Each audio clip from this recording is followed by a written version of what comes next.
And we are recording, I believe so. I'm still trying to figure out how to use this microphone because I am clinically retarded. Well, it looks like you know what you're doing. I have no idea what I'm doing. Doesn't matter. It's looking like you know what you're doing since Oh, the battle, thanks, right? Gabe. Everybody listening, this is my buddy Josh Newman. Go subscribe to his podcast, Reality Playground Podcast. I'll put it in the description. Sticky in the top comment. Josh is a North Korean national. He was arrested by Interpol for racketeering and a globalist cabal of satanic bestiality, and he joins us from Pyongyang, North Korea. Yeah. Yeah. Konnichiwa. Oh, wait, no. You dropped your mask. You know, I was thinking the last time you came on was the day of the election. Yeah. Right? Because Yeah, I think it was the day before, right? And, yeah. We were like, no, it was the day I of. think it was the day of.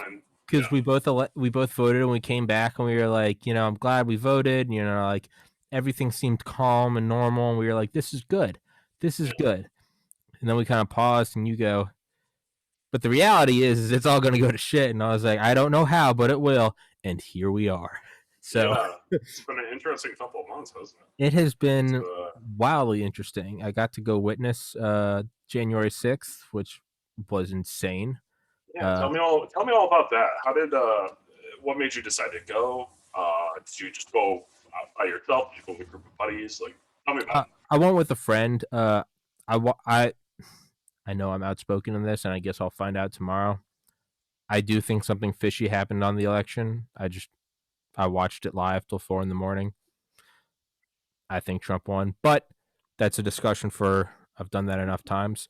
I wanted to just go see it. I was like, I want to go see what happens. Like, is it going to be overturned? Like, when's the last time, you know, electors have been sent back to their states? I had no idea what was going to happen. I went and recorded almost my entire time there. The only time I didn't record is when I went back to a hotel to get some lunch. But I went out near like the Washington Monument. I saw someone talk. It was fucking freezing, and I had to pee. What a surprise. And I was out there for like 45 minutes. And I was like, I'm going to go back to the hotel. So I went back with my friend. We ate Subway. We watched Trump talk on TV. Literally took naps. And then got up and decided to like walk towards the Capitol. And like downtown was deserted. I was actually wearing this sweatshirt. And some National Guard guys saw it. And they were like, fuck yeah! And Everybody loves the A10. Yeah, I was like, yes. And yeah, then we were walking there, and I had never I had visited DC before, probably like technically like I've been in the city limits before, but I never actually seen anything. So to me, I was kind of just like doe-eyed the whole time, seeing the Washington Monument. I was like, holy shit! Like seeing the White House, I was like, fuck! Like there's it's pretty cool place. Yeah, it's like there's the thing. It's real. It's there. It is. Seeing the cap, never seen the Capitol before. I was like, oh, that's so cool. Walking towards it, again, boring. Like boring walking towards it. Yeah. And we got there, and I do remember like the first thing I started to like notice was like, man, I have not seen like a single cop. Like leaving the speech originally to go back to the hotel, we saw like motorcades and stuff. I mean, they all have motorcades, so you know, sirens and shit. But walking towards the Capitol, there was, I mean, I vividly remember thinking, I was like, man, we're just like walking on up. We're just walking on up and just like, you know, a mile away, half a mile away, 1/10 of a mile away. And it was like, and again, never seen it. So I'm just walking around. And as you get closer, you just kind of see everyone standing there. And I remember as we were getting closer, and I took down the video, or YouTube made me take it down, and then I put it up, and then I took it down, and then I put it up a third time, and then they took it down. So I'm just keeping it off now. But I remember as we're getting closer, you hear like this muffled like boom. It's like, you know, you kind of hear it like echo off surfaces. Yeah. And it was almost like cognitive dissonance. I was like, I'm just gonna pretend I didn't hear that. And just kind of kept walking. Literally, it was like, I'm not addressing that. And, right. You know, it's like finding a lump. It's like doing a self-breast exam. I'm just not, you know, fuck it. I don't care. I'm already 90. I'm not getting chemo. Yeah. So I was walking closer, and maybe like 10, 15 seconds later, there was like a double. It's like boom, boom, and again, it's kind of like slapping off the flat surfaces. And I go, "Did you hear that?" My friend goes, "Yep." And I go, "What was that?" My friend goes, "Nothing good." I go, "Let's keep walking." And we get closer, and there's like a thing. I guess there's like a roundabout. Again, maybe this wasn't the best first time to go to the Capitol during like an insurrection, but I guess hey, Right, right. call gotta life comes at you fast. But I was there, and I saw there's like a roundabout or something. Like Mhm. there's like a little statue type thing. I mean, it's all historic shit. Yeah, And I mean, and everything I'm saying, I have video of. So there's no like false claim. Like I'm only describing what I have video of. And like I saw people sitting on there, kind of waving flags. Like, all right, you saw a bunch of goofy people with like like people had like Pepe flags and stuff, and people were dressed up as like the flying spaghetti monster. It was kind of just like it was almost like meme con, right? You yeah, yeah, had a bunch of old people. You had like your Q crowd. You had your just like pro Trump crowd. You had your like clear military veterans crowd, and then you almost just kind of had that like semi like frat boy, semi like meme keck, just kind of everything that you can do that's yeah. offensive, right? I'm a non-binary foxkin. Just, I mean, pretty funny. Getting closer. And at one point I kind of stand up on this like ledge because I'm not a tall man. And I stand up on this like ledge and I'm like looking around and I zoom in on the roundabout again. And then you can hear it again. Like boom, boom. And I was just like, fuck.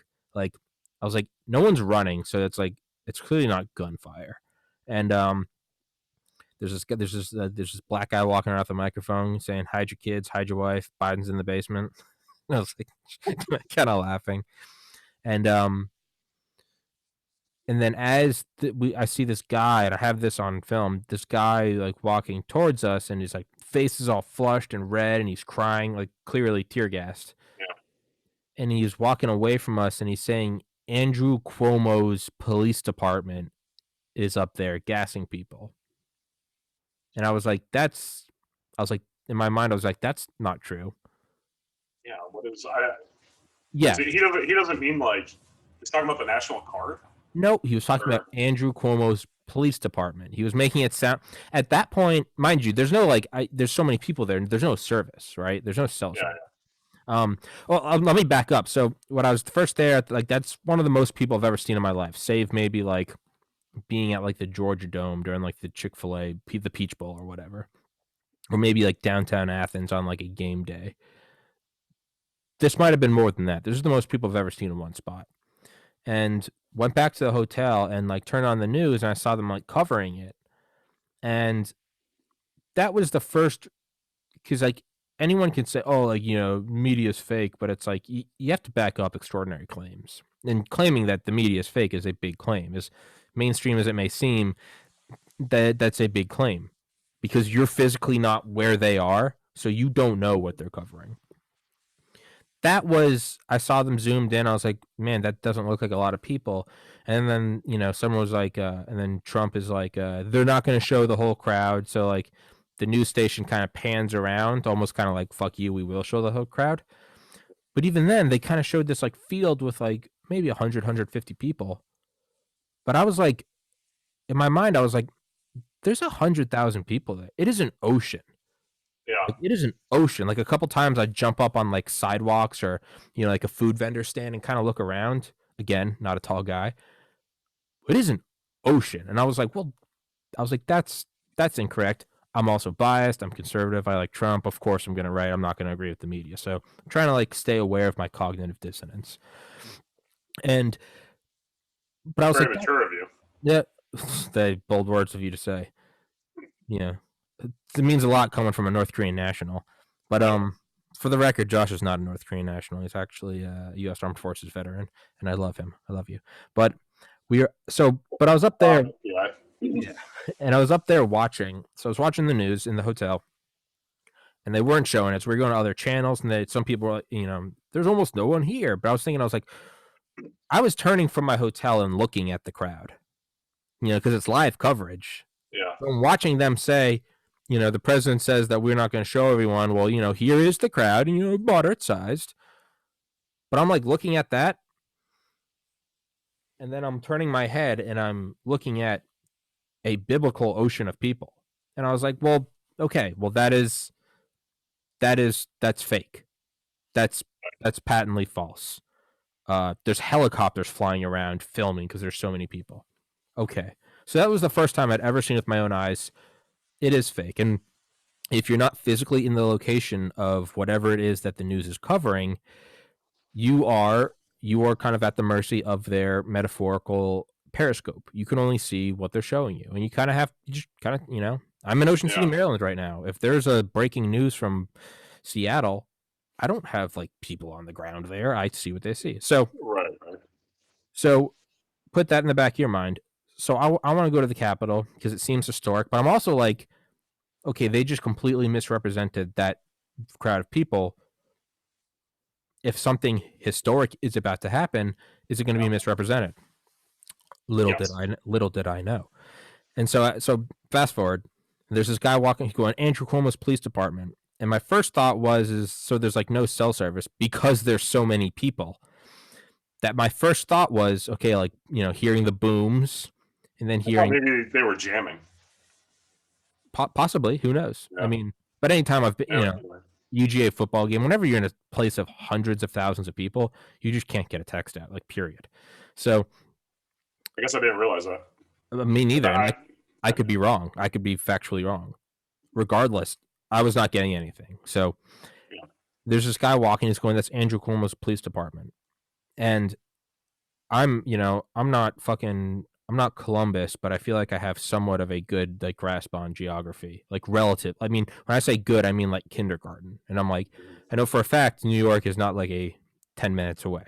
Okay, that's what I mean by grasp. All right, north, I know Miami, south, right, and I know China's on the other side. That's what I mean by grasp. General cardinal direction and orientation. Mhm. So my first thought was, okay, boom, boom, boom. Okay, so it's you know, is there election fraud? Is Pence going to send the electors back? If he does not, this crowd's going to be angry. If he does, the left is going to be angry. There's no winning here. So Right. boom. So that knowledge, the explosions or the bangs. I don't want to be hyperbolic. The explosions, the bangs, Yeah. no service. So it's all these kind of pieces are starting to come up in the air. And then there's this guy walking saying Andrew Cuomo's. So my first thought was like, oh, I don't have service, but I was like, so the nation's descended into like civil war. And, naturally, what would you do if you were a governor? You didn't have your army, you're a police department. In a post apocalyptic world, this is where my mind goes. In a post apocalyptic world, if you had a police department, well, there's your army. You're a warlord. Right. Okay. Okay. So, and mind you, it's completely in the dark. I can look back at it now in hindsight, but in that moment, and just kind of starstruck by seeing everything, I was like, that's odd. And like a mature, sane individual, I decided to walk closer towards where all of this is happening. And so I'm walking closer, and again, kind of walking all over the lawn. And I was like, I didn't know that like they let people do this, but there's so many people, blah blah blah. And I'm just kind of looking at. I'm like, oh whoa, there's the inauguration stage.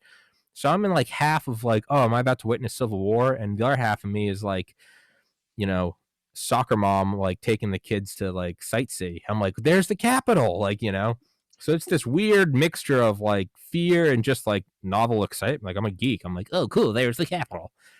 And we're walking closer, and I see you're hearing bangs more and more, and you can just start to see smoke, kind of at like the base of like the scaffolding. And I was like, well, I mean, I guess that makes sense. Like, it, there does need to be law and order. And I was like, I guess that makes sense if they're shooting tear gas. I was like, sure, I don't agree with it. I think that there's some fuckery going on with the election, but we can't descend and we can't be barbarians. And this is all what's going through my head. Walking closer, see a second veteran. And I have this guy in camera, and I went up and actually filmed him for like 2 minutes. Tear gas, eyes bloodshot, Vietnam vet, and he's saying like, "Fuck them," like they just gassed me. I'm like, okay. See a lot of guys kind of in like their their kits, right? The body plates.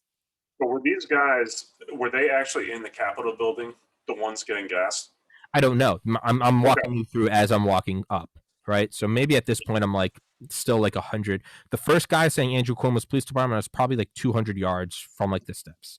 The second guy, older guy, Vietnam vet, I'm probably like 100 yards. And again, you can look at the video. It's me, and I'm panning up and I'm panning, getting Yeah. closer, seeing guys with like full kits on and stuff, and you're starting to hear it louder, boom, boom, boom, boom.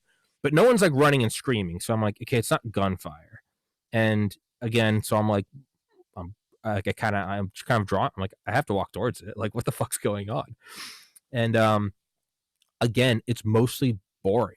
It's just older. I say older. I'm 30. I mean, it's 50, 60. It's a lot. You know, you got, again, you're younger, kind of Keck Pepe guys, but it's a lot of veteran guys. A lot of guys that look like the guests I have on this podcast. Like, Yeah. boom, boom, boom, tear gas. You can hear someone yell, Antifa's gassing, and in my mind, I'm still like, I don't think that's true, but regardless, like whoever is gassing, that's not like a non-story. Like there's being tear gas shot at the Capitol, like whether it's riot police, whether it's MS-13, whether it's fucking McDonald's, like it doesn't. There's still tear gas being shot at the Capitol. Walking towards it, and then it's almost like if you've ever seen like videos from like the crowd at like a baseball game or a football game, where it's not like the networks like high def, panning of the running back breaking free. But think of like every time you've seen like a video on YouTube where it's like a camera recording from within the stands, and maybe you can't see the football field that well, but all of a sudden you hear like, and you're like, that like someone just broke free, they're going for the touchdown. Yeah. All of a sudden you just hear like, and then just people start screaming, and I was like, so I turn and I look at the steps, and I just see like slow motion. I see people running up, like literally carrying these flags that are like fluttering in the wind and like screaming. And I was just like, at this point, now I'm hooked. Now I'm like, so the Civil War has begun. And my great great great great great great grandkids are going to be like, yeah, my grandpa was at Lexington and Concord. Like I was like, so here we are. And at that moment, there was this like, okay, like this can't end well. And I figured like, so they're either going to use and again, as a 30-year-old that's shot a gun a handful of times, like it's probably hyperbole, but I was like, so they're probably going to like fire on people, or like I really don't see any other way this is going to end. And at that point, I was like, I feel like I'm so close now that if anything happens, I'm probably fucked. And yeah, what? Screw it. Yeah. Yeah, exactly. So I was kind of like, I'm already here, right? It's like if you're already like, no, that's a shitty analogy. That was a retarded analogy. But you're already there, right? You're already at the party. You've already snuck out of your house. You've already stolen your parents' alcohol. You've already lied and said you're going to Bob's house, but the reality is you're at Susie's party. You're already there. Your crush is there. You're already drunk. You're underage. Your parents think you're somewhere else. You stole their car. You might as well ask her if she wants to make out. What? Make it worth it. Yeah, it's like fuck it. You might as well, right? And so I see that and I'm like, holy shit, they're storming the Capitol. Of course, I'm like a dramatic like hype, so I'm like, oh my God, they're like sieging the Capitol. And I was still just like, whew. But a part of me was just like, I just want to like catch this on film. And then like I like pan to the left, and then I see this like wall, and I see people just climbing, like ants climbing up, and I was like, holy shit. And then you can see like above them, you can already see a crowd moving like horizontally. So they're already up on this. Mind you, I've never been in the Capitol, so like I'm still figuring out the layout like as I'm watching this.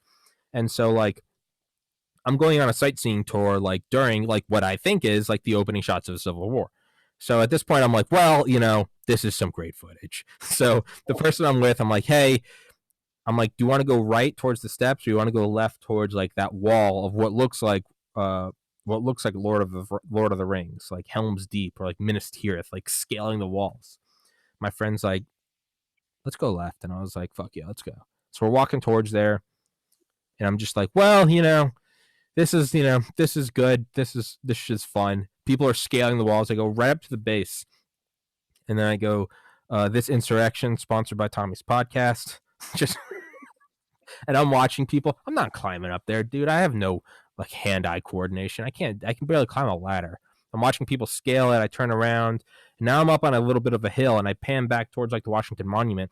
And that's the first time I truly saw, like I thought I saw the size of the crowd earlier at the speeches. Now I'm looking at it and I'm like, oh my God, it is an ocean. And I was like, this is not, nothing about this is going to end well. And I was like, Yeah. well, I'm here. So I start walking towards the steps. I'm like, I'm going to go up. I was like, fuck it. I'm here. I don't want to puss out. Like, I'm already here. If I was back at the hotel, I definitely would not have left to go join it. But I'm already here. And I'm like, so I'm going in. Whether or not I even agree with, I'm going in. And I walk towards and I see this dude just pissing on the side of the Capitol. And I was just like, well, here we are. And I go up and there are like the steps. And mind you, at this point, I have still yet to see a police officer. This entire walk from the hotel, this 20-minute walk from the hotel to now I'm like touching the wall of the Capitol. I've yet to see a single police officer. None. Riot gear, no National Guard, no. They were all around the speech earlier, like 2 hours prior. I've not seen a single person. That's fucking crazy to me. That's very weird. But again, I'm just going to relay what I saw. I don't want to project my own conspiracy on they told them to stand down. No, I'm just going to relay what I saw. Yeah. And what I have camera and what I have video of. So, right, because it's, hindsight, your memory is all fucked up. So I'm like, I told you, you're reminding me of a young Alex Jones over there. Well, here we go. In the Bohemian Grove days. Yeah. Oh my God, there they are. They're making the sacrifice, weaving spiders. So I was like, well, okay. And I go over, and mind you, and I also, not only did I not see any like push through barricades, I didn't even see barricades. I go closer, I see some of them stacked up against the wall, but again, it almost looks like football training equipment in like the off season. It's all like neatly stacked. Everyone's climbing up, and I'm like, well, I'm gonna go. And so I climb up, just reach your hands up, pull yourself up. They're the stairs. I start walking up. I turn back around, see even more people. I'm right next to the scaffolding. I see a ton of people climbing on the scaffolding, and I'm like, well, that's gonna fall over, and that's gonna kill everyone. So now I'm like, well, now I have to move forward. And so I walk up, and it's like getting higher and higher, and I'm still not on like the stairs yet.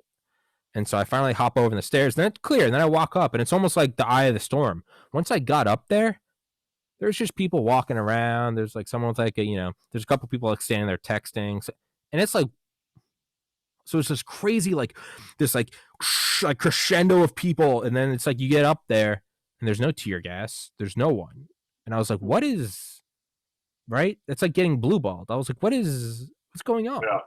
So I get up there. Whereas up to this moment, it was shoulder to shoulder walking down. A lot of room, so much room for activities. And I'm just like, huh. And it was almost kind of like, what now, right? It's like a bunch of guys, talking shit to each other. We're gonna fucking fight. We're gonna fight. And finally, like the parents are like, fuck it, fight. And everyone's like, oh, no. Yeah. So it's like you up there, and everyone's kind of like, what now? And it's like, rebel. And I was like, well, if anything, I'm back to the geek part of me. I'm like, there's the U.S. Capitol. I'm 20 feet from it. And I was like, neat. And so I'm looking up, and I'm like, this is cool. People are gathering around now. It's slowly filling up for the next 5 minutes. And you start to see a lot more armed guys, but not necessarily police, just kind of guys with like their Pepe and Keck shit. But it's, they're all in kit. And I was watching, and I was like, okay. Well, now I'm watching this, and I'm like, now it seems like the adrenaline's dying off a little bit, and I'm like, I saw what I want to saw. I saw what I wanted to see. Am I, now it's like kind of clearing up, and I'm like, my mind's clearing up, that is, and I'm like, is this a good place to be? And my mind's like, probably not. And I was like, okay, but I just kind of want to see it. People start gathering around more and more and more and more. Some people start like linking arms and singing like the national anthem or the Pledge of Allegiance or whatever, or and then we see like there's a scaffolding that's on the ground, not scaffolding, like a window washing fucking rig. You know what I'm talking about? Oh yeah. Yep. It's on the ground, and someone goes up on it, and and a couple people get on it, and I was kind of laughing. But then it starts rising, and I was like, how the fuck? And so I think I said on the camera, I go based inside man, because it's like clearly someone was like helping them use a scaffold, because you can't just walk up to a scaffolding on Bumblefuck building in Charlottesville, let alone on the U.S. Capitol Right, on right. January 6th, right? They're certifying the votes. So my first thought wasn't even this is a false flag. I thought there was just someone on the inside that like sympathetic to it. So I was like, based inside man. Started saying some like China is asshole jokes, right? Because clearly I have to make it about me. I have to be the center of attention. But yeah, and I'm trying to be funny. I'm like panning up at the Capitol, and then I'm like, you can find this podcast on BitChute. Go follow me on Patreon, and I'm just trying to be funny. And right as the thing starts to rise, everyone turns and looks at it and starts cheering. And then right as it begins to rise, you can hear this like, and I turn to the left, and there's this dude right up at the window with a crowbar just breaking through the window. Oh, yeah. And I was like, and the person I was with was like, I cannot criticize. At first, I got like amped up. I was like, holy shit, here it goes, right? And like I can't deny that it's on video. It's me going like, holy fucking shit. And like a real man, I'm like, yeah, I'm like, do it. But I was like, I'm not going to be part of that. But I was like, this is in my mind, I'm like, this is going to be. You do it, I'll watch. Yeah. Like, yeah, exactly. You do it. Like this is gonna. I'm gonna get so many likes, and I'm just like, filming. The person next to me goes, I can't. The true voice of reason goes, I can't criticize BLM and Antifa all summer and fall 2020 for. I can't say I'm for civil rights, but I'm against burning down courthouses and torching cop cars and breaking into Targets and small businesses. I can't say that and then also be okay with this. Truly a voice of reason, right? Right. And I was like, yeah, but the election fraud, and I'm being the idiot. And my friend's like, no, stop. And I was like, you're right. Like, I can't sit here and try to be reasonable on a podcast and, see both sides and agree to disagree. And then simultaneously shit on, BLM for burning down cities, but be pro destroying the Capitol. And I was like, you're right. And we're watching it kind of go off more, and they're breaking more and more shit. You kind of hear more bangs in the distance. And for the first time, I like look to the left and right, and I can start to see like riot police starting to line up on both sides. And they're kind of like doing hand signals at each other. And I was like, well, this is about to go very south very quickly. And the person I'm with, I go, hey, like kind of earlier, like, when I was at the base, and I was like, we're here. Like, let's go up, like, nut up or shut up, we're here, right? Yeah. I come to that crossroads again where it's like, I'm here. Are you gonna siege the Capitol or not? Because if you're not, then I'm gonna leave. And my friend goes, I don't want any part of this. And I go, let's get out of here. So we start walking away. We're looking at you can hear me say, hey, look, there are riot police. Like, I think they're coordinating something, honestly, as they should. And I was like, okay. So we start walking away, see up a couple more guy in like Keck flags, see a guy in a full ghillie suit, right? We see some green smoke, but it's obviously not tear gas. It's just like there's a guy in like a Pepe costume. And we're walking away. And we see another lady walking away. And my friend goes, I don't agree with them breaking shit. And the lady goes, she goes, that's a little. And apparently these people are clear-headed, and I'm not. The lady goes, that's a little suspect that a window washing thing is down and operable. Why is that left there? And I was like, that's a good point. It's like those pallets of bricks that you would see during, prior to the riots. Sure. It was like, okay, as we sort of moved away from like the hypo center, it was like, yeah, that is weird. We see a guy walking with his CNN camera, and he's not filming anything. And people are going, why aren't you filming it? Right? Because mind you, this is before it starts to get like violent. People are like, why aren't you filming it? There's no cops. There are no barriers. And they're like, why aren't you filming it? And the CNN guys just, and I have a camera of the scene just walking, like, I don't want any part of this. He goes, finds some like security people, and they kind of stand around him again, as they should. This can't descend into chaos. Yeah. So we start walking away. I thought when I first saw the guy with the crowbar, I thought that was an American flag he was breaking with. So you can hear me say on camera, they're breaking windows with flags. Looking back on the video, I now know it's a crowbar. We go up and we're walking around the Capitol, and I'm trying to find just like a way out. Like, let's go back to the hotel. And we see like the windows, and my friend's like, "Can I go like film the windows real quick?" And I was like, "Sure." So we just like walk. I mean, it's right here. You just walk right up to it. Not climbing over anything. Just goes up, films it, and you can see they had broken in, and now you see them like fighting with like riot police in there. And I was like, "Yeah, this I is saw that video. yeah, It was like they're here or something, yeah, or they're they're in. inside. Yeah, They're yeah, inside." I yeah. was like, "Now it's a good time to go." So we walk away, and we're walking away, and as we're walking away, we see this giant flag, like Super Bowl football field size flag being drooped over the Capitol, and I was like, or over the scaffolding, and I'm like, where did that come from? Right. That's weird. How For the whatever fuck did you carry that around? it's not something you can fold up. That's right. That's like Right. a tarp. You'd need a flatbed for that. Yeah. Maybe it was there for the inauguration. I don't know. Maybe it was already. Maybe they unveiled it. I don't know. Good point. So we walk away, and then we see this like line of like cars with these like signs of these big like almost like a pizza delivery guy or like an Uber Eats thing. Those things you can put on top of your car, like a magnet. Yeah. But it was much bigger. It's maybe like a foot tall. And they all are just saying like CCP is evil. And it's all these Chinese women, like legitimately from China, these women. And they're like, CCP evil, like sign our petition, take down CCP. And I was like, I can fuck with that. So it's just, you're right. Here. Yeah, I was like, sure. I was like scribbled on it. And I was like, so we're walking away. And then you can just hear me talking to the person I'm with. I'm like, hey, send me those videos. I'm going to stitch them all together, put them together. And then we walk home. I stop recording. My phone's almost dead. Walking the whole way home, still not seeing any police.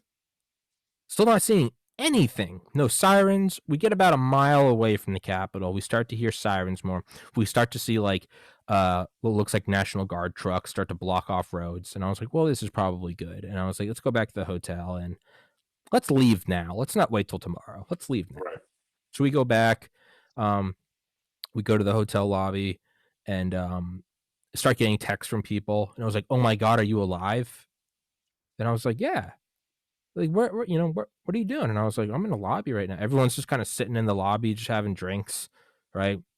And I was like, yeah, yeah, everything's fine. They're like, I thought it was war. And I'm like looking around and I'm like, these people just kind of still sitting there with their flags. They're like, yes, I got to go back. I have work tomorrow. Just like, it goes back to very boring.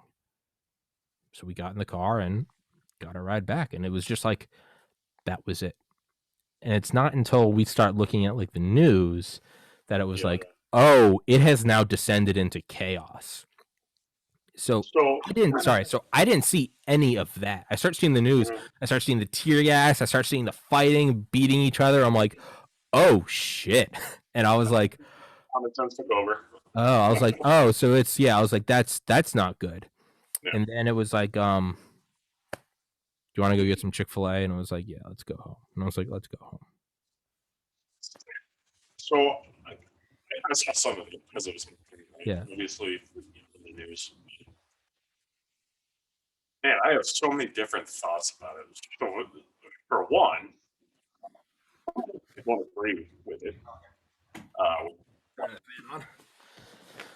Whoever that lady was who said to you that, if she stands by and partakes in what was going on, she can no longer, criticize anything. Yeah, exactly. She's 100% right. Brilliant. But I guess my question, so you and I have talked about this before. I've said there's some things that Trump has done that I like, but I find him too polarizing to be a head of state. Sure. That's just my feelings. I don't think he's a good leader. Sure.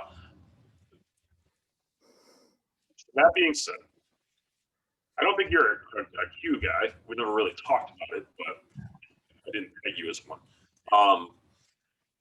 And I could never get behind it anyway. Just for the simple fact, how can you place so much faith in one person? It's too fantastic. Yeah, you know what I mean? It's just, it's too fantastic. Yeah, it's too fantastic and too new. I can fuck with Area 51 and Bob Lazar all day. Yeah. I guess my question would be, just as a President Trump supporter in general, not a Q guy, not not an ass. I've known you for a little while now. You're a pretty reasonable guy. Sure. What was your thought when he told the crowd, "Walk down to the Capitol. I'm coming with you," and then he was nowhere to be seen? Not that I expected the president of the United States to actually walk with hundreds of thousands of people or whatever it may be down to the fucking Capitol by himself. Um, I do think that it shows the type of leader he is, in my opinion. Sure. Uh, when he says, "Yeah, I'm going to be there with you," and then he just kind of, fades back and lets the crowd go. I'm a head out. Yeah. Yeah.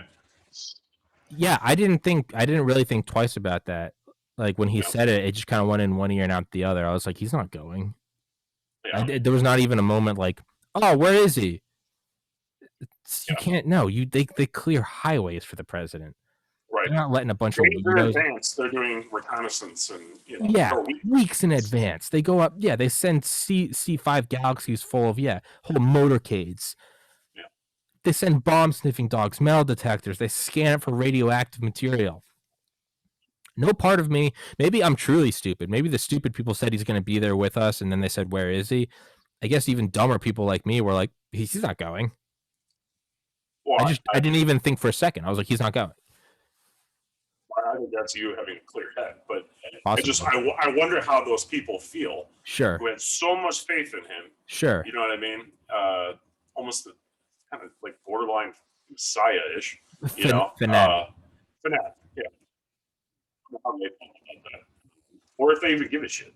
Maybe they don't. Maybe I'm looking too much into it, but as somebody who's been led, you know what I mean? Like, someone that's been in combat, been deployed. Exactly. Like, motherfucker, I want you there with me. Yeah, right. Curtis LeMay never called a mission that he wasn't the front plane for. Exactly. So, I don't know. There's just some irony. Yeah, a lot of irony. Yeah. No, it's nothing good came of that. I mean, I got some cool video, but realistically, like a woman lost her life, like a Capitol Police member lost their life. Like, that's not good. It makes me think that no matter what the cause is, and it's probably something we already knew, but you get a group of people together, and it's just it turns into a shit show, man. It gets very tribal, primitive, and it doesn't take much, man. It takes one or two people to get the people going. And, if anything, I would say that was one of the most wildly interesting experiences of my life to see. It turns into a pile of kindling covered in gas. It takes nothing to just whoom, it just goes. And that was insane to see firsthand.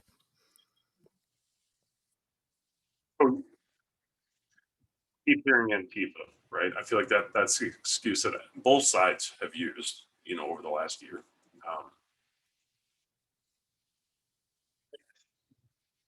I know Antifa is an organization that exists. I hate to even call it an organization because I don't think it's exactly organized, from what I can tell. But maybe it is. I don't know. Yeah.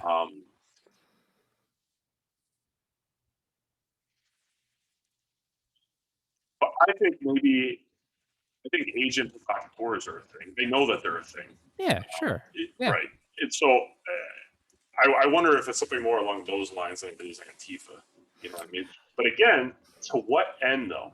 Right. So if you want to play both sides, what's the end game? The end game. Pulling the strings. Yeah. So the end game would be, so let's say it's an Antifa agent provocateur. I don't think they're that organized. Let's say it's a pro-Trump agent provocateur, and they're like, "Hey, I'm going to get this ball rolling," right? Yeah. To what end? Yeah, that's what you always have to look back and be like, who's benefiting from this? And the only thing that I think makes sense is now the government has an excuse to just roll out that much more security. Yeah. Well, kind of like a Patriot Act 2.0. Patriot Act, TSA, right? Mass surveillance, X key score, echelon, stellar wind. Now we have 30,000 troops in D.C. with a wall erected around it. You know who might be a good question to ask this to is your buddy Dale Comstock. Mm-hmm. Was he the Delta guy or is he Green Beret? He was in Delta, yeah. Weren't they used back in the day as agent provocateurs as well? I've never asked him about that, but I've wanted to. About his Alex Jones saying, yeah, World Trade Organization. Yeah, I'm sure he can't and probably won't talk about it, but No, he won't. He'll definitely not. That's why I don't ask him, because he's not going to talk about it. fair enough. But, Trust me, dude, when Charlie Duke came on, every part of me was like, did you actually, part of me was like, did you actually go to the moon? Are there alien bases up there? But it's like, but here's this man that's giving me his time for like awesome content that's yeah, going to get me views and subscribers. So when I have Dale on, part of me is just sort of like, know your position, stay in your lane, be thankful for this individual coming on, yeah. right? It's like when Rogan has Bernie Sanders on, he's not like, are you really a communist? No, it's like you have this guy that's giving you content. No, you want to be respectful. So Yeah, maybe that's a question for him over a beer or something that's not sure. being One recorded. day. Yeah, yeah, So yeah. Out in the woods, maybe. Yeah. No phones around. Dale, what'd you really do? right. So I didn't want to go too much into politics just because I haven't really been following. I needed to take a break, man. I was getting run down. I think that, the last time you and I talked, I remember you had sent me a text afterwards saying like, "Hey, man, you all right? You seem a little Yeah, off," you yeah, know.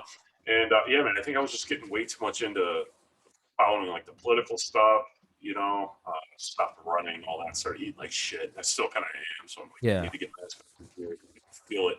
Um, so I asked all of that, or I'd say I didn't really want to talk politics, but then again, I'm going to ask this: what are the good things that you think that Biden will achieve, or has the potential to achieve? Potential to achieve renewable energy, specifically nuclear energy. And that's I mean, there are a lot of things that I adamantly disagree with, right? Moving Supreme Court from 9 to 26 people, reversing Trump's hard immigration policies, revoking the travel ban from the Muslim countries. No, the travel ban is actually from the list of countries from the travel ban. Fun fact, it's not Trump's, it's from Obama's State Department. Yeah, But whatever. But you know what? That just completely sidestepped your question. I just said all the things I don't like. Yeah, so I'll go back to it. So let's look at the positive. I mean, fuck. Let's get the country opened up. Renewable energy. I know that's one of his things is more money into nuclear energy, and I do think that that is the future. I think it's the only way we can sustain. We're at 7.7 billion people right now. yeah, We're going to be at 10 billion by 2050. We need nuclear energy. Like it's we need energy independence. So it's not even when people argue, well, there's no such thing as climate change, or there is climate change, or it's man-made, or it's natural. Regardless, what is real is we're dependent on a pro-terrorist nation, Saudi Arabia. We need to be energy independent from them. That's the silver lining I'm trying to find. Is maybe we can, because we've had nuclear reactors since the 50s. Why is it right? Why is it not? We could be running the world on just or fusion, right? ITER, the like the 50 or 100 nations that are coming together, and I think it's in France. It's kind of like CERN. It's this underground facility called ITER, and we're trying to get sustainable fusion, the first ever thing where we get more energy out than we put in. China's building their own, and then all the other nations are putting one together. Maybe that's great. Maybe we can get like a space race 2.0 with Space Force, and with maybe we can get a nuclear energy race going. Trying to find the yeah. silver linings. That's what I'm looking at. Okay, fair enough. I'm still trying to think. I my biggest thing was I just hope that him getting elected things over. Put out Yeah, a couple of fires. Yes, you're gonna have people who are pissed off. That's fine. I get it. That happens every time. every My time. side laws, motherfucker. Sure. But um, I thought things would calm down, and now I'm not feeling too good about that anymore. I think it's just going to get worse Yeah. because I guess my biggest thing is right. Listen, I'm a believer that most elections have some fuckery going on A in one way or hundred the other. percent from the dawn Yeah, of man.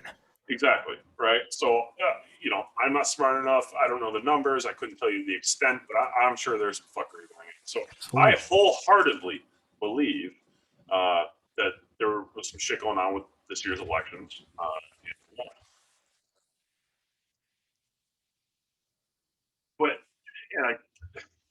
haven't seen evidence, and I hard haven't hard evidence. hard evidence yet, and I haven't really dug into it, right? Mhm. Too much on purpose. I guess that's what I was going to ask you Sure, is sure, what's your not smoking gun, but sure. your main The fingerprint, right? yeah The yeah semen at the crime scene, right? yeah It's right. So, for me, it's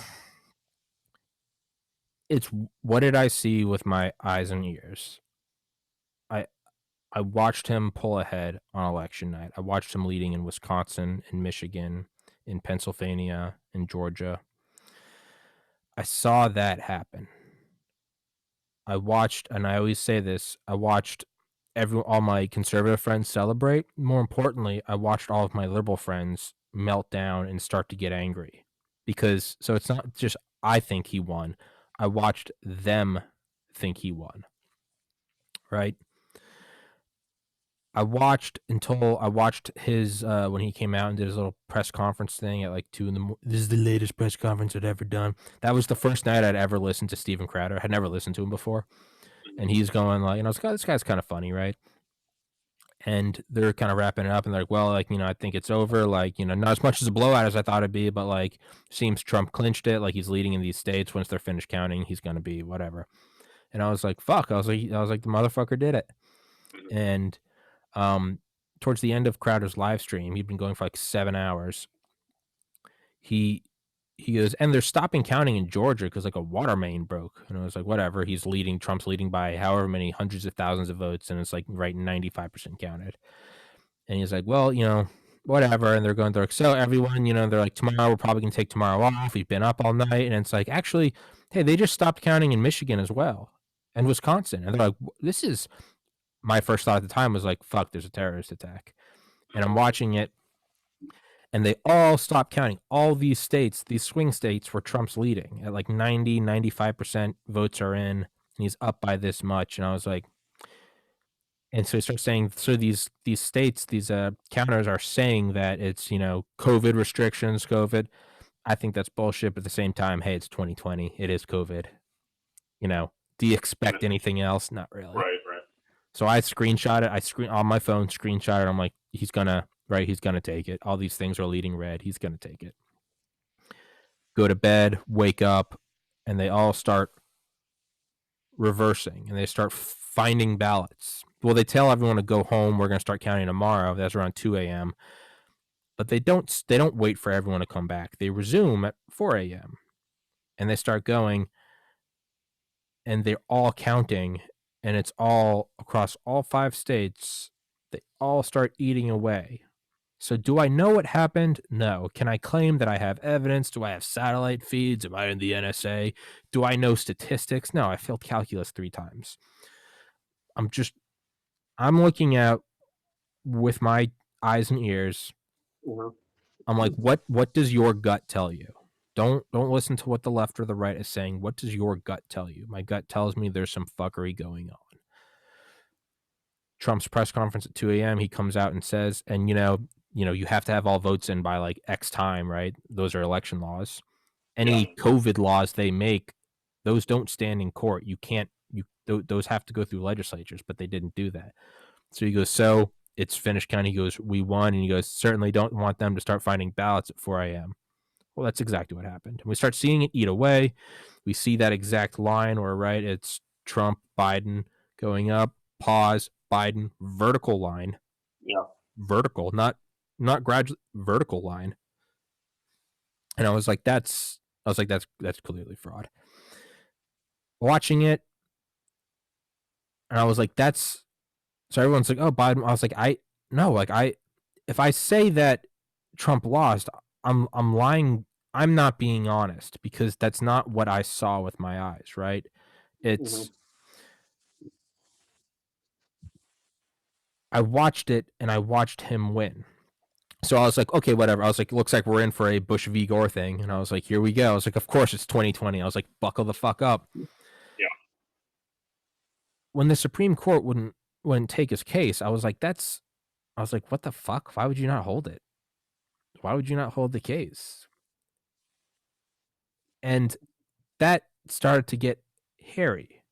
that started to get, why are they doing it? What got me the most was General McInerney coming out, retired 3-star general, coming out and saying that they watched live, the intelligence agencies watched live on election night. They watched the hacking of voting systems go in, right? Because everything else I'm saying, it's most likely and could be my own cognitive dissonance. Oh, they told Republicans to use Sharpies. Because and I went on a whole rant about this the other day. At a certain point, I have to look at it and I'm like, is this no different than my liberal friend saying, "Oh, Trump's a Russian agent"? It's like, Tommy, reel it in. I know you like Trump, but it's like, all these things, am I grasping at it? Am I seeing what I want to see? Oh, there was ballots that weren't mailed in, they weren't folded, they're using Sharpie instead of pen, all these dead people. And I'm like, am I, as much as I want to see this, I've specifically never claimed on my podcast what is the basis for the fraud, because I don't know, and anything I claim is me reaching. What I do know is just what I watched, okay?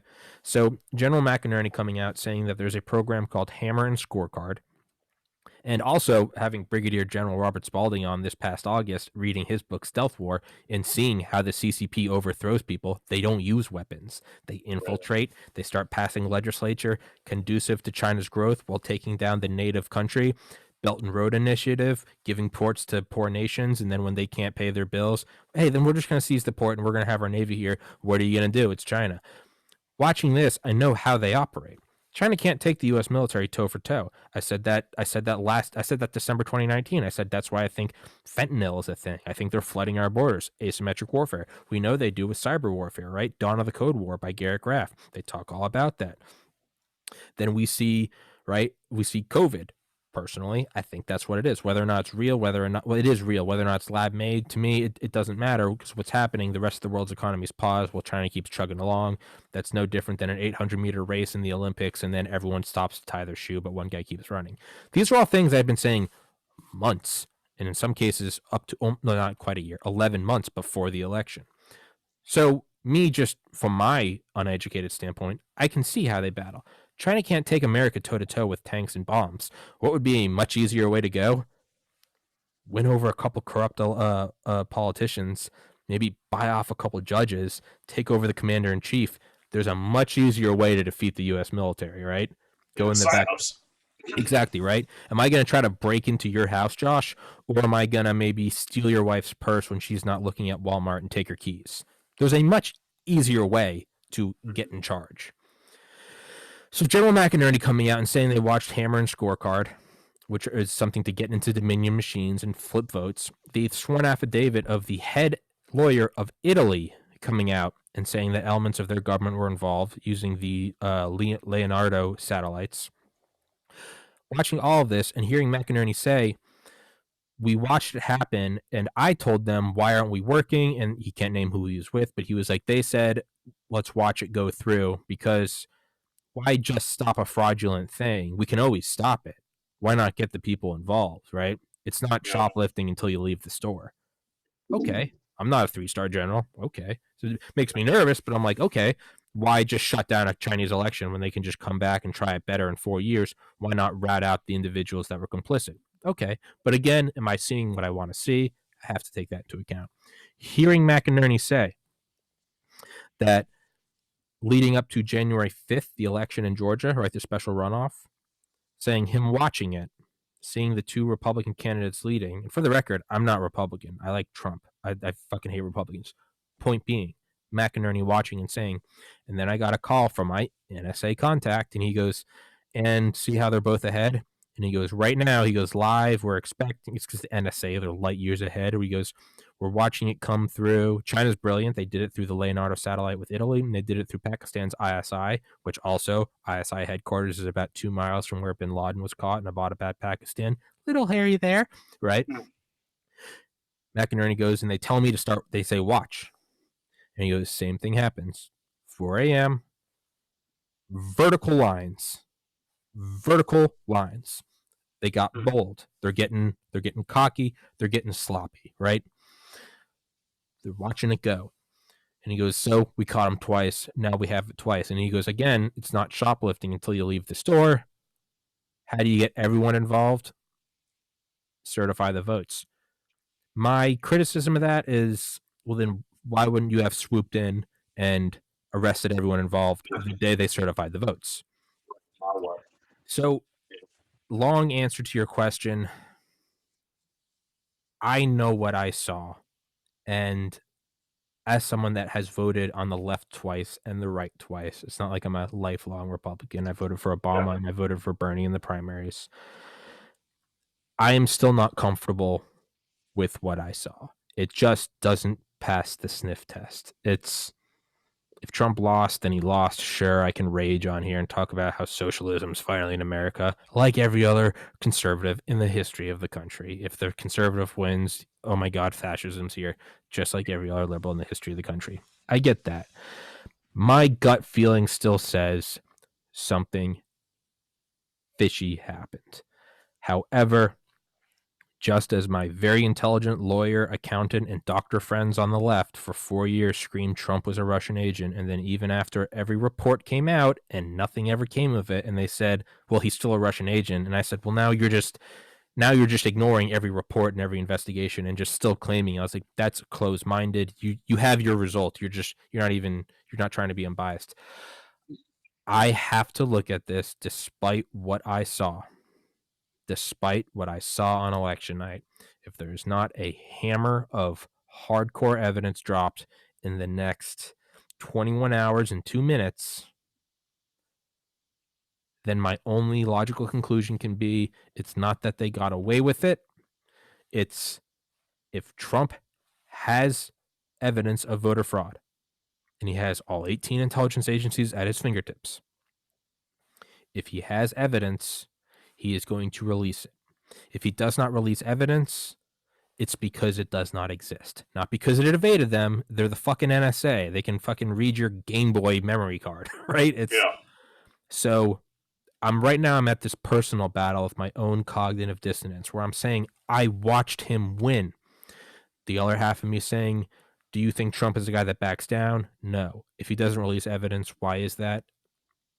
It's because it doesn't exist. It's not because I think the Chi-Coms pulled a fast one on him. Or worse, he's complicit, and this is just them playing everyone at each other, in which case we're all fucked. So, Well, yeah, I was just going to say that. So, like, let's say, let's say there was some fraud going on, right? sure. And the CCP was able to get their hands on some Dominion. information. Yeah, whatever. How do you get people who are so far ideologically different and neither side wants to talk to each other, want to yell at each other, right? Say it again. No side wants to talk to each other. Yeah. They want to yell at each other. Yeah. Okay, I'm generalizing, but it's generally the way it is. How do you say, hey, listen, this actually happened at the election? How do you sit down with these people? I guess I don't know either way. Like I wasn't there that night. I wasn't watching it live. I didn't see what you saw. I went to bed. I was like, flip a coin. We'll figure it out. Woke up to shit show. So I guess my wonder is how can we better communicate, right? So we know that there's issues. The media is a bag of shit as well. They constantly lie. Actually, 2020 has probably been the best year for them as far as ratings go. Um, that people on the left say that people on the right or anybody who has any sort of alternative thinking or who likes to question is nothing more than a conspiracy theorist. And people on the left are socialists, CCP lovers. You know what I mean? So, what, moving forward, I guess this isn't going to just stop now, right? Elections getting rigged or anything like that. If that's what happened, it's only going to continue to happen. So, how do we stop it? I guess. So, yeah, it's a very good point. So to answer your first thing, how do we increase communication between the left and the right? I think we Other have to than podcasts. the broadcast. I think we have to be the change we want to see in the world.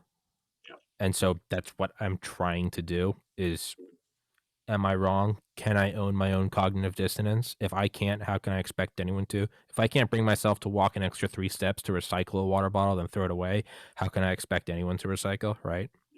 Curtis LeMay, how can I throw my men into battle unless I lead them, right? So to answer that question really quick, I think we have to be the change we want. I think we need to be the change that we want to see in the world, and that's I don't see any way past that. Number two, and that is why I'm so passionate about kind of talking about this to answer election fraud. And that's why I went up. I'm not a politically active person. I'll vote, but like aside from that, like fuck off. Like I don't, right? Yeah. The reason why I'm so passionate about that is you hit the nail on the head. Let's say it happened. How do you keep it from happening in the future?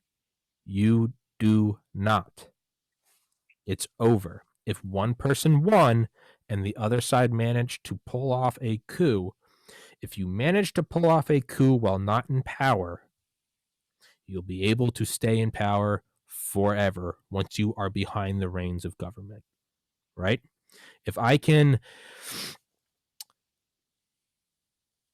take down Dale Comstock when he has a gun and I don't have a gun, through whatever fucking shit show that would be, if I can somehow move like a ninja and take down a Delta Force assassin without a gun while he has a gun, not in power versus the president in power, once I have the gun and he doesn't have the gun, well, if I can beat him at my lowest and at his highest, then once I'm at the highest and he's at the lowest, it's done. It's game over. I am undefeated for the rest of time.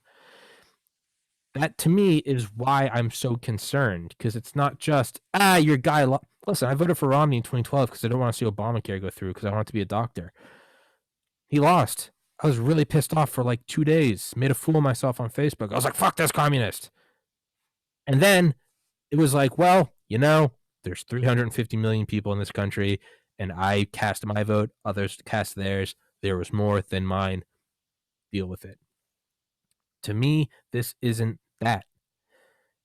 If there was fraud when you're not in power and you beat someone in power, then once you were behind the reins of government, 18 intelligence agencies, and the most powerful military in the world, you're never going to lose. There will never be a real election again.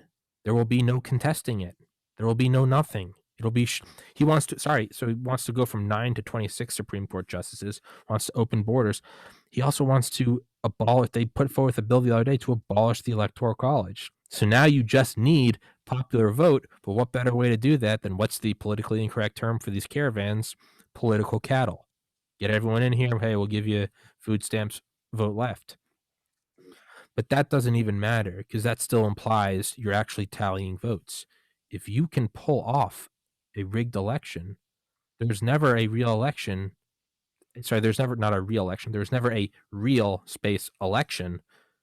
Again, there is no fixing it. And that is why I am so concerned. There is no addressing it. It's over. We had a great 245-year run. It's over. And that's the facts. I think you're probably right. That's why I was trying to be glass half full about it. So have I been. That's when you asked earlier, you're like, what do you see positive about Biden? Like, I mean, shit, like if I'm really, gunpoint, I guess I can name a thing or two, but that's what it is, dude. Like, I can't idly stand by and watch, because what can I say? You know what? Let's hit him in 2024. It doesn't matter. Nothing matters. The whole thing's fucked. So that is why, and again, it's not me saying that. It's when a 3-star general comes out and says that.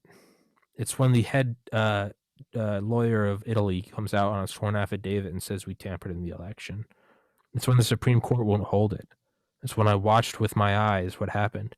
It's when I had on Brigadier General Robert Spalding, read his book, and it doesn't take a genius to know what China's game plan is and their modus operandi. That's so everything is concluded into that's what I now. So what happens if he's inaugurated tomorrow? What happens? I think the whole thing's fucked and it's over. So now it comes to what? Do I take a black pill? Do I just unplug and just have on guests on the podcast and make fart jokes? There's nowhere else to run. This is the right General Flynn. There's no place to run if America falls. We are the last place of freedom. Well, I guess you have a platform now. You didn't have that. Yeah, it's not. Option, Yeah, right? So I mean, yeah, yes, that's true. And luckily, there's no such thing as censorship. Oh yeah. wait, they kicked off a Well, sitting. They kicked off a sitting president. They removed yeah, Parler from Apple and Amazon Web Services, and Biden has appointed top officials and executives from big tech, from Twitter, from Facebook to his administration. So a true marriage of the corporate to the state. At least yeah. I have a no. You don't have a platform. This will be gone March latest. Yeah, what a dangerous precedent uh, set, man. That's pretty wild, especially the parlor thing, right? That's Um, that's so, dirty. and maybe you can come up with a counter to this. Sure. And if you can, please tell me. But so you hear people say, well, they talk about, okay, so if a gay couple wants to go to a bakery and get their cake or whatever, the owner doesn't want to do it. Okay, that's fine. They can go to another shop, right? Amazon owns X percentage of the servers out there and Google and shit like that too. Like there's nowhere else to go. Yeah, so Amazon Web Services, Google Play, Apple Store, kicking Parler off. Yeah. I mean, look, you can't even get on there on the fucking laptop because it's I don't know. No, it's pretty wild, man. You're bringing. So what do? Well, let's vote in a guy that breaks up monopolies. How do you vote? Well, it's rigged. Yeah. You have to understand what we're looking at. We're looking at a vertical wall of totalitarianism, and they just took your climbing rope. Yeah. So I guess I'm in conflict even with myself because on one hand, I do feel like, hey, if that cake owner has whatever beliefs and they don't want to serve somebody, then yeah, that's their right. No problems. Private company, I'm all for that. I might think you're an asshole, but it's still you're right. Yeah. But on the other hand, too, is I'm not a fan of censorship under probably just about any circumstance that I can really think of. Yet they are private companies, and that's what I said all of 2020. I'd shit on big tech for censorship, but I'd always say, I think they're a private company.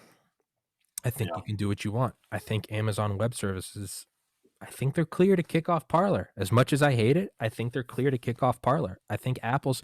Everything on this podcast has been purchased from Amazon. I've shut down my account. I will never purchase a thing again because if they're a private company, well then I can vote with my dollar. I will not buy another Apple product. I love my MacBook.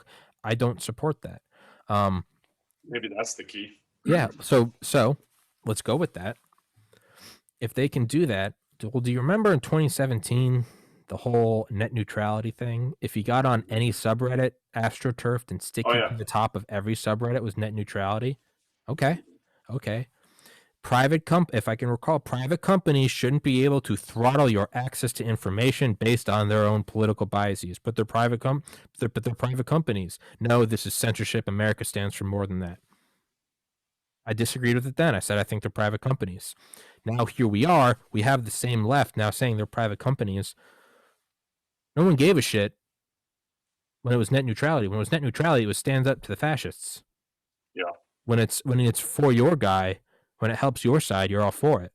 So, but then what's the outcome of this? Elon Musk said that using Starlink, his satellite-based internet, maybe he won't let on social media platforms if they censor. Well, now here I am cheering for Elon Musk because I'm like, yeah, stick it to them. But then isn't that just another form of censorship? So it is. No one's winning. We're just using censorship to fight each other. How about we all just agree there's no censorship? If you don't like something, don't follow them. Don't watch it. Change the fucking channel. The same argument that me and my liberal friends would use in high school. If you don't, we'd say it, because I went to a private Catholic high school, when people would be like, gay marriage is evil. It'd be like, if you don't want a gay marriage, just don't get one. Just go date girls. Right. And we would laugh at them and be like, you don't have to get one. If you don't like pot, you don't have to smoke it. It's fine. But don't make it illegal. Yep. But now it's here.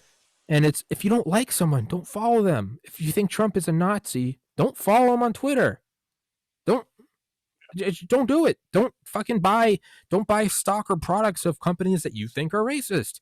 You think Joe Rogan's white supremacist? Don't watch them. But this whole thing, we're not going to get anywhere because, Elon's going to stick it to him with his own censorship.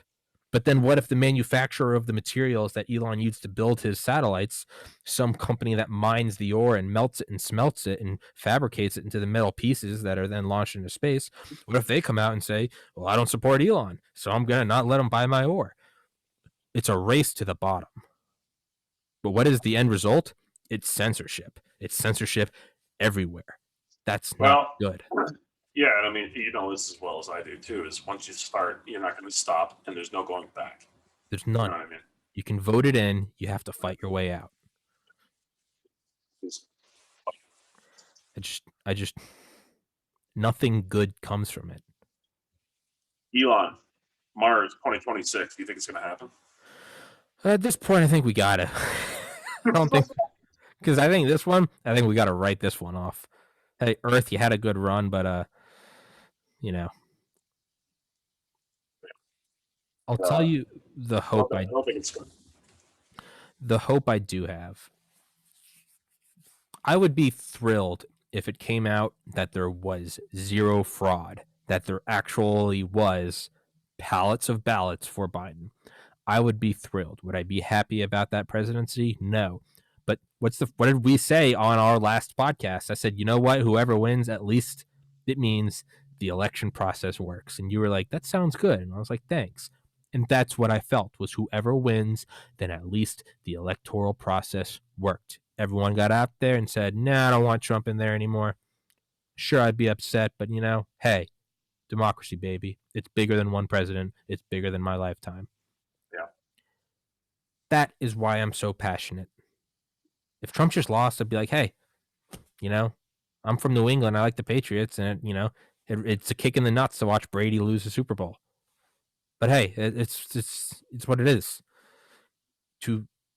If that's gone, it doesn't. I can't even hold the argument that private companies should be allowed to censor. Well, then I can go and vote for a president that says they're going to break up monopolies like Teddy Roosevelt. Well, no, you can't. There is no voting. It does not matter. I'm not going to vote for the guy that says to take our guns. It doesn't matter anymore. You are no longer part. They now rule you. You do not vote. That's what it is. We're on the cusp of a black hole. Once you get closer to the black hole, no amount of energy can be used to escape its orbit. It pulls you in. It sucks in light. Nothing can leave. Right? Like we're sliding down a well and we're covering the walls with KY jelly. Once you're down, you can't come back up.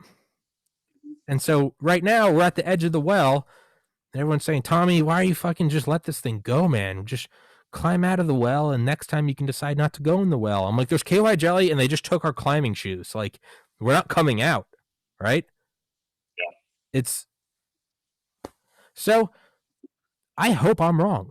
I legitimately hope I'm wrong. I hope I look back at this and be like, man, that dipshit legitimately thought there was voter fraud. There wasn't. Biden went in, he did 4 years, did 8 years, whatever, and then Bob Smith came in and he was all pro-America, and it goes back and forth and back and forth. And then one day when I'm 80, I go, oh, it really is just, that's the political spectrum. I hope I'm wrong. 180 days for the military or intelligence agencies to disclose what they know about unidentified aerial phenomena. What do you think? That puts us at July. What do you think? Would you say it's a lie? No, I said, what do you think? Don't play with my heart like that, Josh. So I'm going to send you something that I found. This that's crazy. I doubt there's any truth to this. I just thought it was a cool coincidence. I'll send it to you later, but essentially it was a subreddit. This guy, it was like 6 years ago. It was like under an Ask Reddit or something, and it was asking about abductions or alien abductions. Anybody who's ever go on. Can you come closer to your microphone? I think I gotta get a better one. Is that better? Yeah. Okay, good. he was saying, so he had multiple experiences over multiple years, and this was back in like 2013, 2014. He said that in July of 2021, the U.S. government is going to disclose um, information on UFOs and release that aliens are among us or exist or whatever. So I just thought that was interesting that he pegged July of 2021, and then in January is when they had 180 days to disclose what they know, which puts us at July. Like I said, it's batshit crazy. There's nothing to it, but I just thought it was interesting. Then I started going down a rabbit hole and reading this guy's post from years and years ago. Like, he's not active anymore, but just a lot of crazy shit happened to this guy supposedly, or at least he thinks that it did. Who was the individual? Some random guy on Reddit. What is weird is who is it? The former head of the Canadian Defense Ministry. Is it Paul Hillier? I know what you're talking about. He I wanted to say Nick Pope, but not him. That's not Nick Pope. Yeah. Nick Pope's the man, though. Yeah. Hillier. I know who you're talking about. Yeah, Hillier came out. I think he might be. I don't think he's passed away. I think he's super old.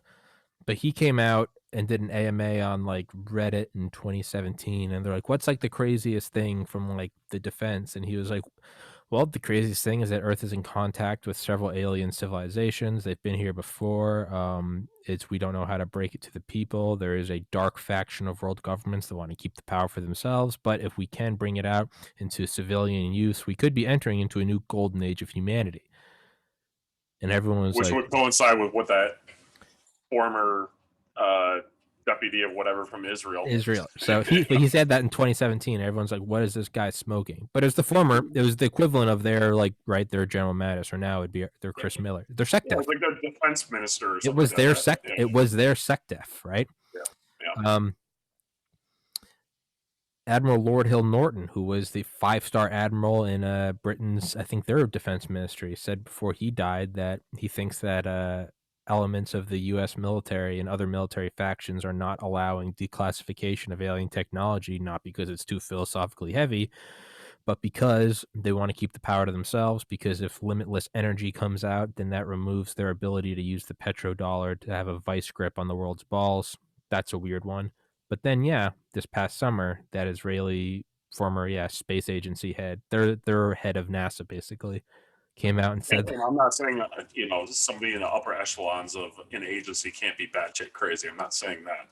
Sure, they can be, but it's weird. It's definitely possible. But it's weird when you get one from Canada, from Britain, and from Israel. 3 separate ones, all coming out and kind of saying the same thing, years apart. Yeah. So I said all that just to think that nothing's going to happen in July.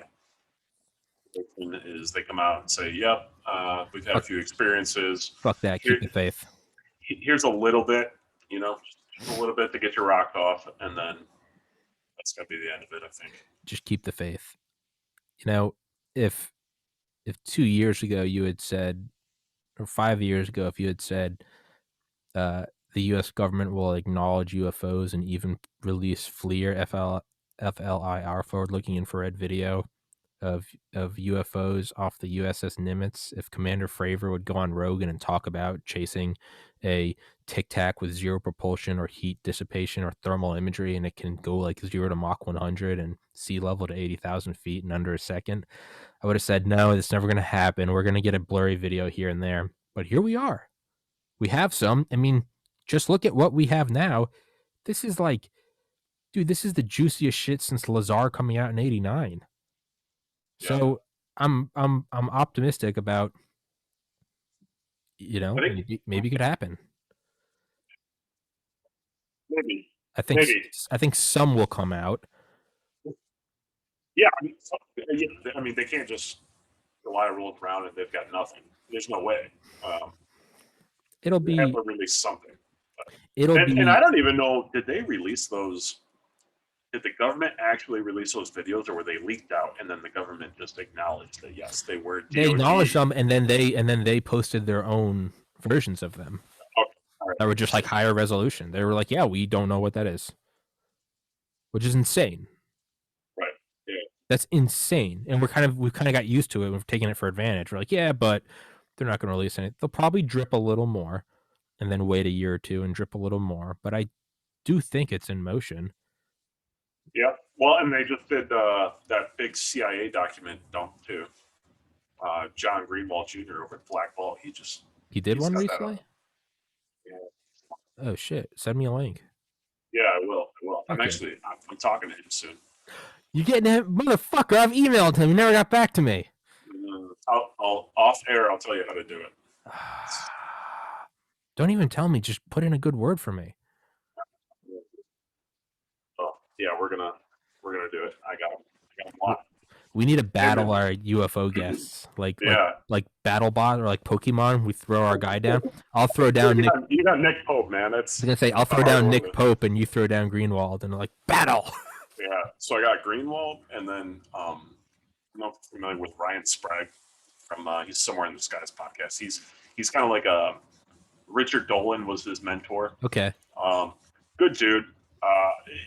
Isn't into the fanatical shit. Just tries to keep a clear head about things and well researched. Yeah, he just interviewed Luis Elizondo and stuff, so he's kind of a big name too. So head of the ATIP program, yeah. So, which that guy, I don't know. Vibes you get from Elizondo. Yeah, the vibes I get from him, I don't know. He's hiding.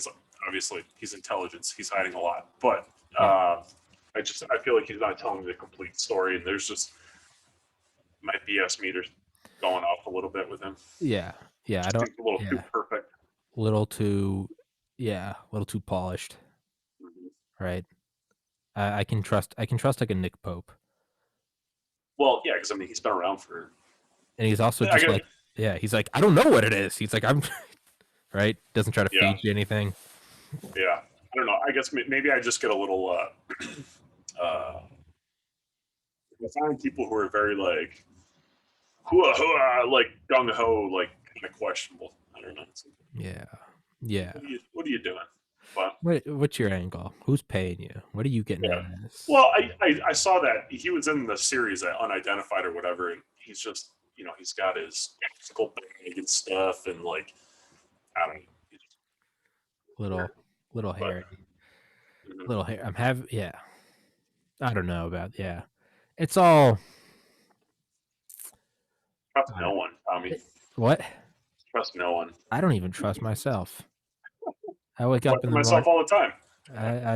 I wake up and I'm like, I don't even know who you are, motherfucker. That's called schizophrenia. Maybe you should question yourself, right? Yeah, absolutely. I think self-reflection is a good thing. Absolutely. I love going back and looking at early episodes of the podcast, and I just cringe. Well, yeah, but you know what though? I used to be. When I used to think about this stuff, and people used to change their mind, it would piss me off. I'm like, what are you doing? You can't just sit here and change your mind, blah, blah. And then as I've gotten older, I've realized, no, your ideas are allowed to evolve. You don't have to be married to anything you say. You should own it. Whatever you said, own it. And yeah, at the time, that's how I felt or whatever. But yeah, I've just now gotten to the point recently, probably right around when I hit 30, when I realized like, it's okay. Like, it's okay to evolve. I can change my mind and not feel like a hypocrite and, beat myself up about it. Yeah. If anything, I take people that change their mind a little more seriously. Because I'm oh, your brain's malleable. You can think. Mm-hmm. Right, exactly. Yeah. Information goes in and it's absorbed and new analyze and new data. You change the pieces around. You go, okay, this is now my view of the world. Yeah. It's people that are, you're right. Because when I was younger, I'd be like, these politicians are flip-flopping. And then I'm like, I think I heard Rogan say it when I was in like college. And he was like, flip-flopping just means that you're growing and you're changing he's like, now if you flip-flop from day to day, he's like, now you're just a piece of shit politician. But like, hey, you get older and you're like, oh, okay, agree to disagree. Or, that's not for me, but hey, more power to you. Yeah, that's a good thing. Well, I say all that also to say that there's a caveat to where I don't like it when politicians change their minds. I still don't like it because I do feel like it's flipped. Yeah. I feel like there's some ulterior motive to it, you know. Yeah. With But them, that's what's the pessimist in me. yeah, with them, I'm a little. I'm like, yeah, what are you doing? What are Right. you? Yeah, why are you doing that shit? It's yeah, you know what? I truly hope that in 4 years or in 8 years, I'm sitting here and arguing for the Democrat president because that will mean I have grown. Yeah, for sure. And I hope in 16 years I'm arguing for the conservative. Like I have to grow. If I'm not growing, what are we doing? What am I Well, yeah, doing? and I know a couple people like that too. You know, I don't associate them with them because I'm that person won't be around. But you know, those people who just never grew up or you know, kind of stayed same mentality all throughout high school and afterwards, and just Yeah, I met a couple of those people, and it's odd to me. yeah. My spidey sense goes off. I think it was Andy Stumpf said it. The guy in SEAL Team 6 when he was on Rogan. He was like, whenever everyone I'm around, whenever I'm in a group and everyone believes the same thing, he's like, my spidey sense goes off. Well, I find that boring. You know, Boring I like too. yeah, I like having conversations with people. I like when somebody challenges me and makes me think. And you Yeah, know, like there's a couple of things after we get done with this, I'm probably going to think about a couple of things that we talked about. yeah. You know, That's and, that's why I love having on my buddy Ernie. Ernie, who was born in Mexico, first generation immigrant, worked in the Democratic Party in Georgia, was an intern in the Obama administration. He comes on here and talks Biden. He's like, and this is why Trump's an idiot. But doesn't sit here and say, Tommy, you conservatard. He says all these things. And yeah, I'm like, man, like I hate it because it's like this uncomfortable feeling. But I'm like, what that feeling is I'm taking in new information and I have to reevaluate the playing field. I have to move the yeah, chess pieces around. And that's again, if we're not growing, what the fuck are we doing? Like, if I really want to go fucking all one side, I'd move to China and I would just go pro CCP and I'd be like, brainwash me, let's roll. I just want to be around people that believe me, and those who I don't believe, let's put them in concentration camps. We'll kill them all. Let's go subvert elections. Like if that's where I, got off and just falling in line lockstep, that's what I'd do. It's just that's that's on why on Reddit I was never on any our conservative or our Republican, so I was never part of any of those things because those are all people I agree with. And so by mhm, being around them, I'm only hearing things that I agree with. I'm only having my beliefs affirmed. That's why I never yeah, watch any conservative news. Fox, OANN, OAN, whatever the fuck it is. Never watch any of it. I've listened to Steven Crowder once. So it's on election night. I don't listen to pro my belief podcasts because I'm getting nothing out of it. I'm getting nothing out of it, right? It's if I send my podcast to friends and family members, they're always going to get back to me with great episode, interesting, you're really coming along. It's the people that come on here and they're like, man, you gotta stick up your ass, dude. You don't like having anything challenged. That's the stuff that fucking right, I'm like, ooh, yeah, what? I'm like, there's a knot in my stomach. What is that? yeah. Is there some fact in there? Is it just an insult? If it's just an insult, let it go. If it's real, ooh, gotta take that in. Gotta take that in that you gotta take in that new piece of information. Humble pie, it's a tough one to swallow sometimes. You You gotta know, humble pie is about as easy to chew as concrete, but it's got valuable vitamins in it. But yeah. so um let me know when I gotta let you go. It's 3:30. Very soon, man. Okay. Yeah, All right, we'll do like five more minutes. yeah, Okay. that'll work for me. So Yeah. So, yeah, what's so no, let me ask you about the podcast if that's all right, man. sure. Like I said, I've been watching it grow, man, and it's Oh, still growing. So stop it. um yeah, I'm happy for you, man. Thank What's you. next? You got the new studio thing going on. Thank you. You got any I know you probably can't say it, I wouldn't want you to, but do you got any big names coming up or anything like that? Or Coming up, let me. So, yeah, no, I can tell you. There's no secrets. Let me check. not that it only has to be big No, names no, no, to no, no. measure your success. I No. just Hey, douchebag, give me the goods or fuck off. right. Well, Comstock's coming on again Sunday. I've got like several Sundays in a row with Comstock. So, On the 3rd, I'm having on Eben Alexander again, the Proof of Heaven doctor. Um, Got that one in my queue. nice. Yeah. Um, in February, Dr. Lynn Katai, she made the movie about the Phoenix Lights.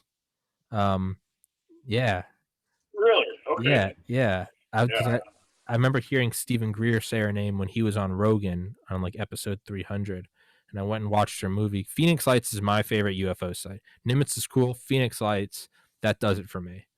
Yeah. It's They weren't flares from A-10s. They weren't no, Army Golden Knights parachuting out of the back of a C-130. They were not. nope. I've seen military flares from aircraft. I've seen parajumpers, and even when they got the shit on their things to blow the smoke and all Yeah, that, it's not that.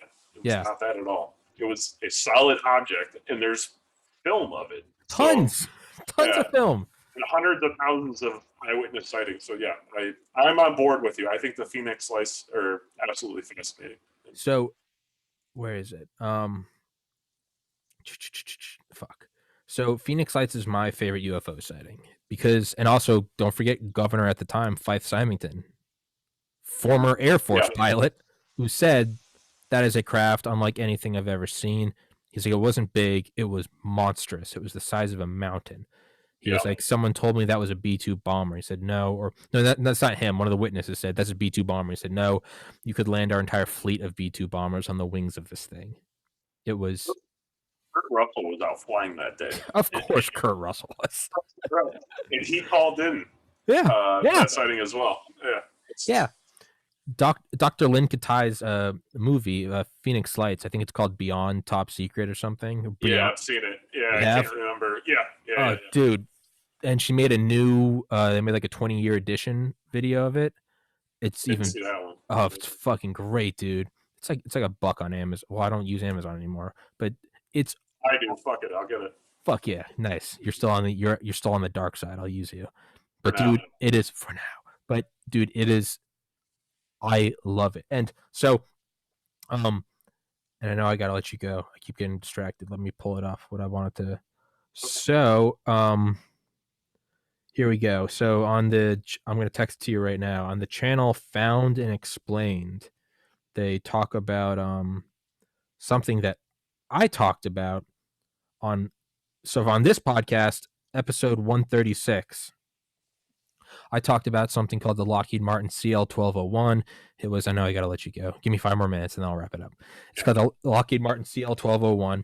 It was proposed by Lockheed Martin in 1969. It was contracted as a think tank thing from the Pentagon, saying, what is the maximum sized aircraft you can build using the technology present today? Forget about funding. Forget about, do we have the materials today? Could you build it? Why do we need to do that? It's 69, turbulent time, 6 years after Kennedy's death.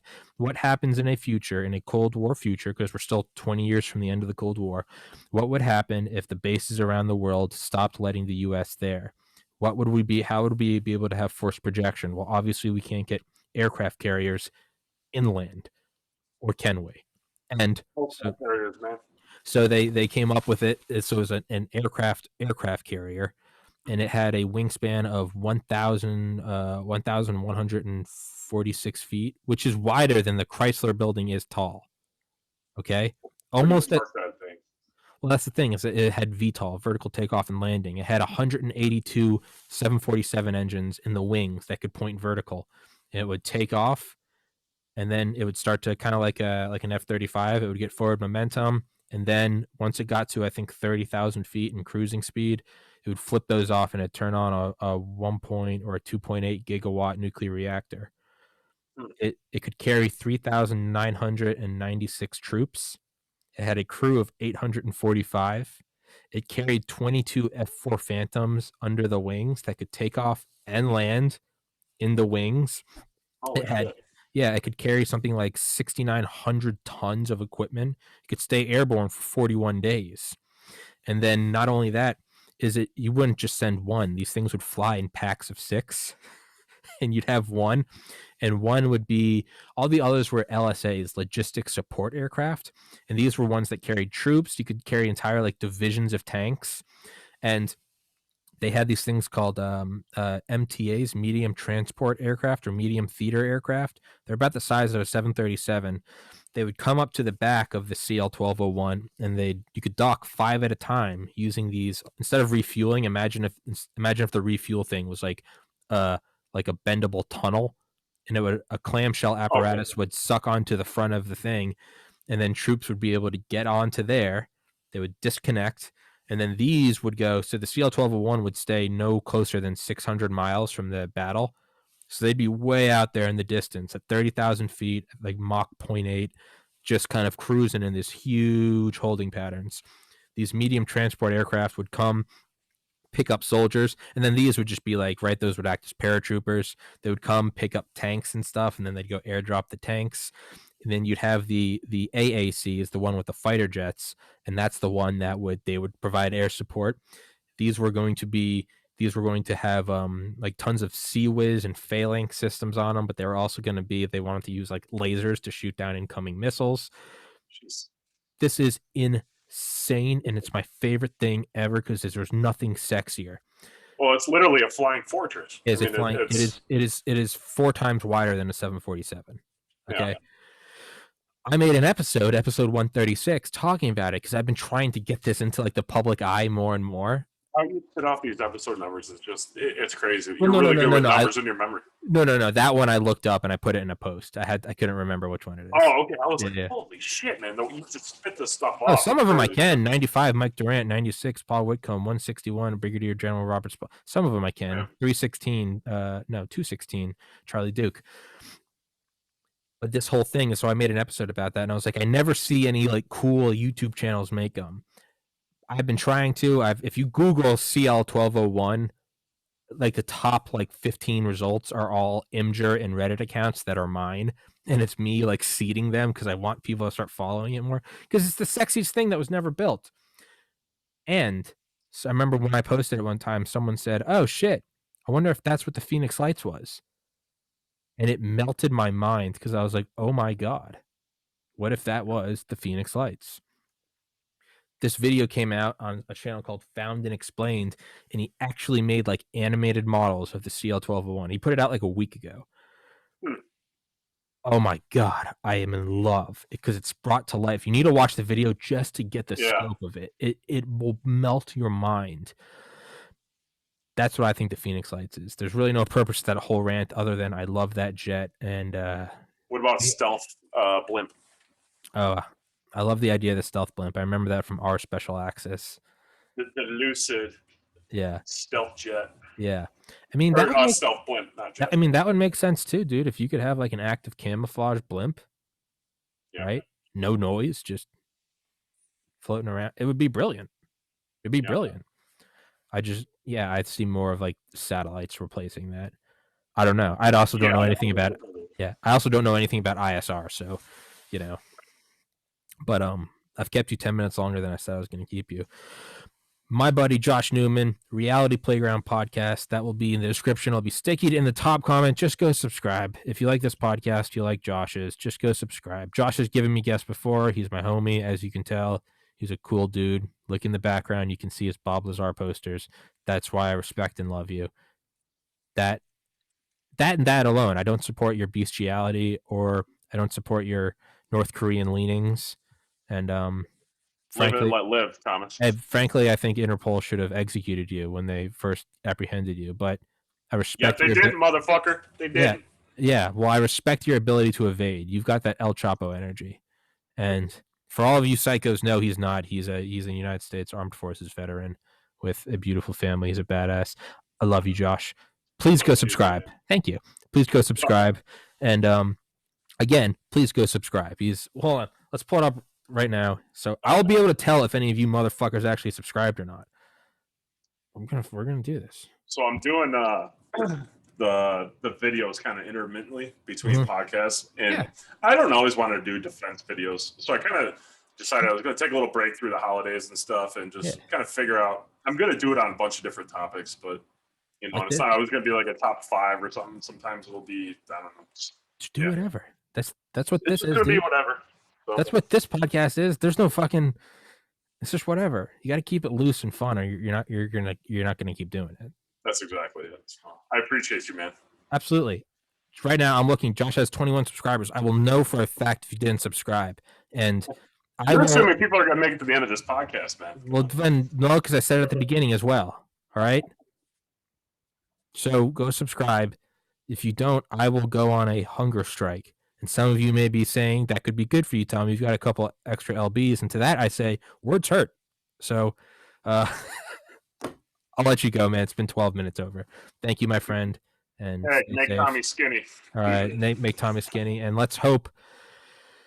Let's just hope that everything works out well. Hey, man. You know, if we could talk like we're doing now, you know what I mean? I think there's hope. Yeah, exactly. Exactly. If we're the two smartest assholes in the room, there's a problem. Then the whole world is fucked. Yeah. So good to talk to you, buddy. All right, buddy. You as well. I'll see you.